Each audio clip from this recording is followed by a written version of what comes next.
Back from London today, Jim Rogers is a legendary investor who has been right on commodities and the dollar for several years. He does not have kind words, however, for Ben Bernanke or the American economy. He says you can make money in the markets these days, just not in the stock market, despite the big rally this week. I spoke to him recently about where he's putting his money and about how low the dollar can go.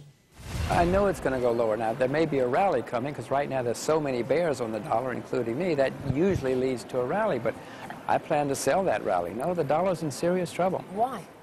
Well, mainly because we have a horrible balance of trade surplus, and we're the largest debtor nation in the world, and we've got a central bank. You know, we got a man running the central bank who wants to drive the dollar down, is driving the dollar down. He's printing money as fast as he can to save his friends on Wall Street. You've got to get out of the dollar, Maria. It's not going to be a good place to be. The last time we were together, I think you said, Ben Bernanke is a fool. I mean, come on, Jim. You really feel that way? You say, look, he's trying to help his friends on Wall Street. What's wrong? What does he not know that he needs to know? He doesn't understand about markets. He doesn't understand about inflation. He doesn't understand about currency. He testified before Congress. I was terrified. Now we know he doesn't understand about economics. He was sitting there saying, if Americans only buy American products, it doesn't matter if the dollar goes down. The man doesn't even understand economics, and he's running one of the most important central banks in the world.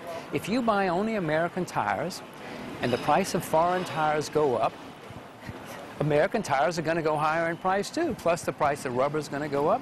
The man doesn't even understand economics, and that is terrifying, at least to me. That's amazing. So you don't think he's handled this most recent tight credit environment well? I mean, how would you rate his performance in the last 3 months? What tight credit environment? No, he's been crazy. He cut interest rates by 0.5% in August, sent a flag to the rest of the world. We don't care about the dollar. We want the dollar to go down. We don't care about inflation. Well, they always give you that lame, oh, the dollar's in the best interest of this country, and then they don't do anything about it. I know. All of them. Treasuries as well. Is there anyone that you have confidence in for economic policy in the U.S.?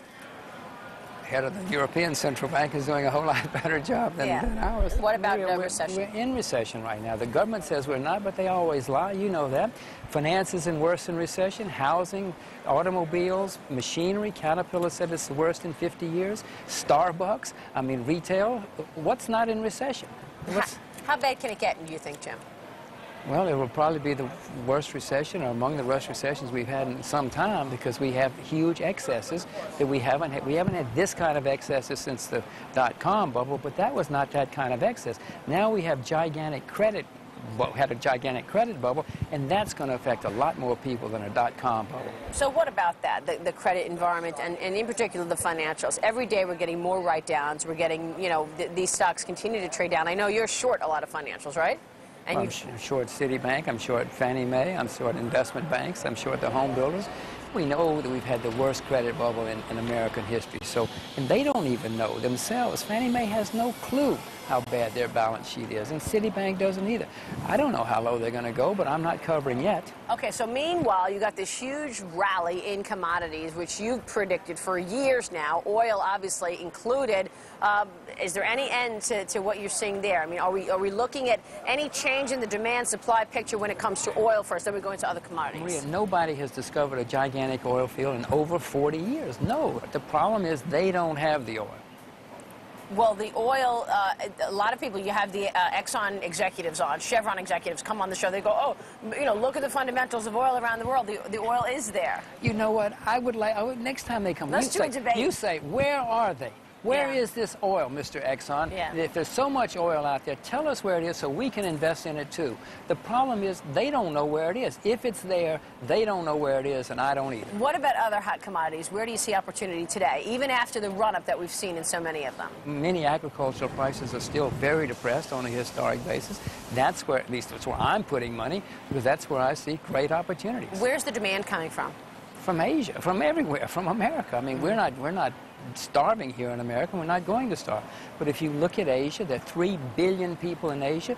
They're getting more prosperous. They want to live better. They want to wear nice cotton shirts. They want to drink coffee. They want to have sugar. They want to have chocolate candy.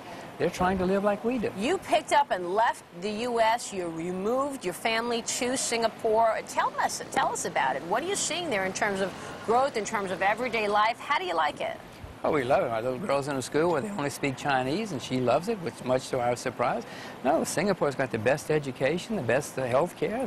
It's a wonderful place to live. We like it there a lot. And the final question, your single best investment right now, where's the biggest opportunity Jim Rogers is looking at? To buy the renminbi or the Japanese yen or the Swiss franc. My thanks to author and investor Jim Rogers. Coming up next on the Wall Street Journal Report, if you think eggs cost a lot in your supermarket, wait until you see what one egg sold for at Christie's this week. But first,